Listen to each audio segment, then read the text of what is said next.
If you planted anything in the last 2 weeks across the northern plains or upper Midwest, tonight and tomorrow morning are going to be difficult. Temperatures are dropping into the teens and single digits across the Dakotas, Minnesota, Wisconsin, and the Upper Peninsula of Michigan. Hard freeze conditions. The kind of cold that does not discriminate between what was planted early and what was not ready to be planted yet. This is an unusually late and severe temperature plunge for the growing season.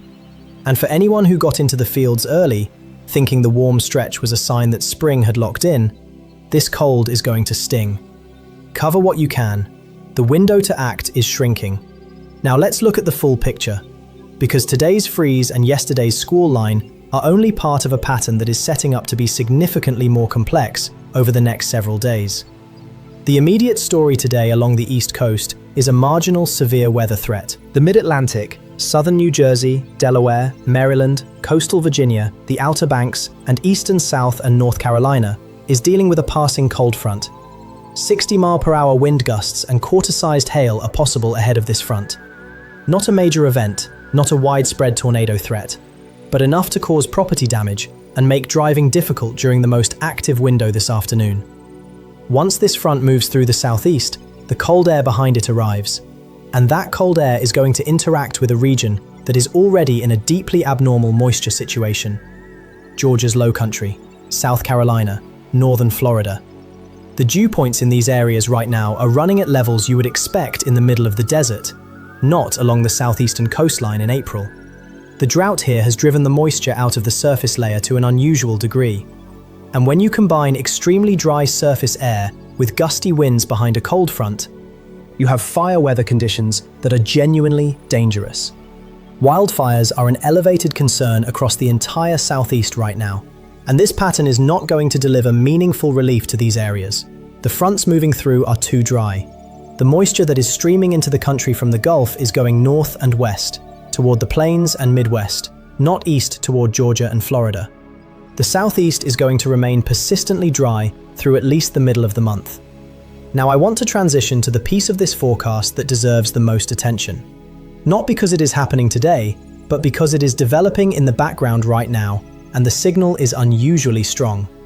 Over the next several days, the plains and Midwest are going to see a setup that has been producing tornadoes with remarkable consistency this season. A warm front, lifting northward across Nebraska, Missouri, Iowa, and Illinois, combined with a dry line pushing east across Kansas, Oklahoma, and Texas.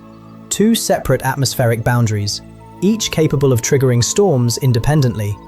But when they interact, when storm energy from the dry line meets the atmospheric instability along the warm front, the result can be a widespread multi-tornado event. Warm fronts have been particularly productive for tornadoes this spring.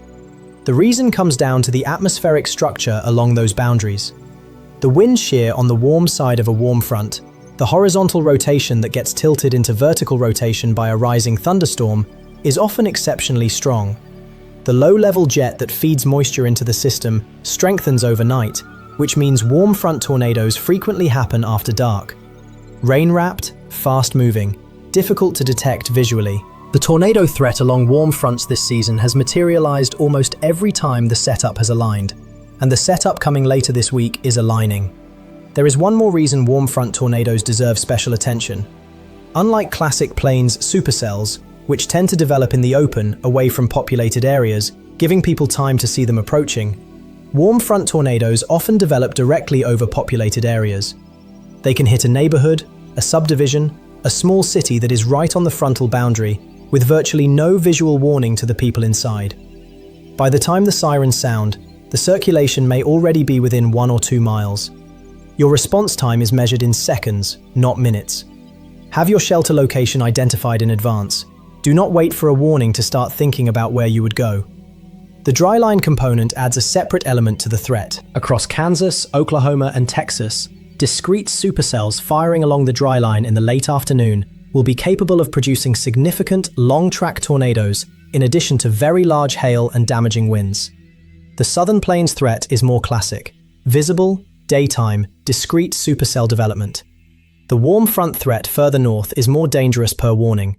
Nighttime, rain-wrapped, less warning time. Both threats are real. Both need to be taken seriously by different populations at different times of day. Plains residents, afternoon into evening. Midwest and Corn Belt residents, evening into overnight. And then there is the rain.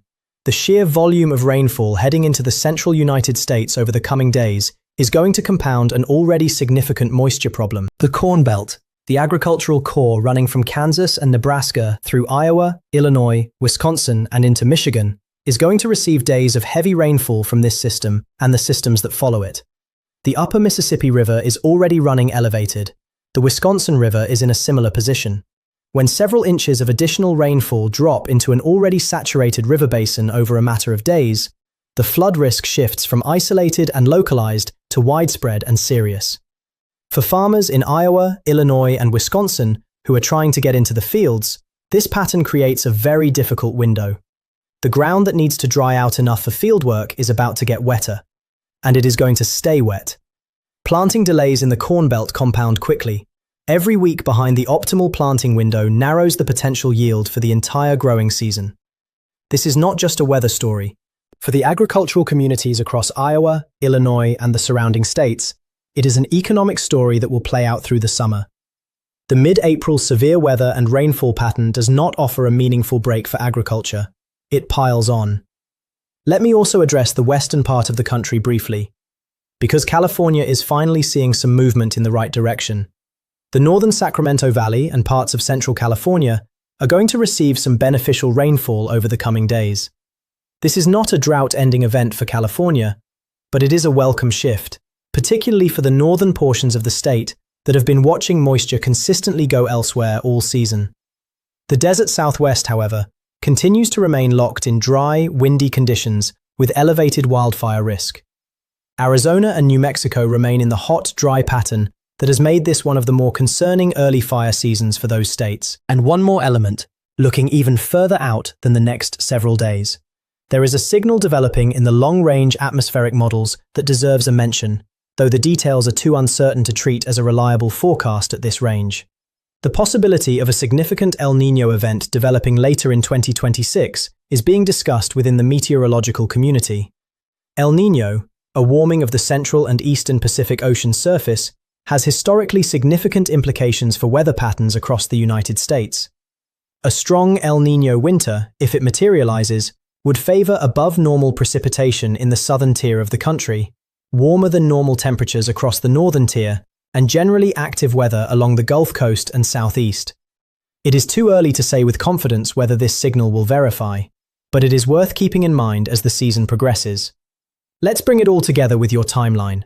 Today, East Coast and Mid-Atlantic, marginal severe weather risk, 60-mile-per-hour gusts and quarter-sized hail for the coastal zone from New Jersey through the Outer Banks. Front passes through the southeast.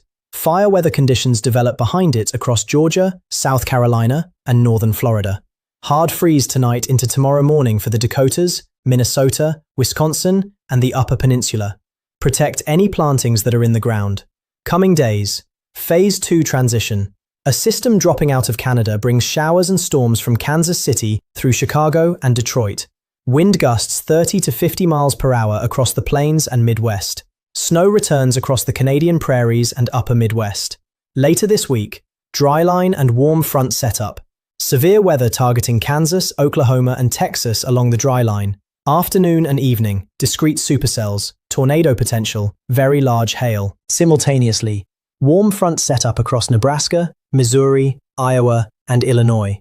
Elevated tornado threat, primarily evening into overnight, rain-wrapped and difficult to detect. Both threats active during the same overall event. Rainfall and flooding. Heavy rains accumulating across the Corn Belt. Upper Mississippi and Wisconsin River flood risk rising. Fieldwork opportunities narrowing across Iowa, Illinois, and Wisconsin. Southeast and desert Southwest.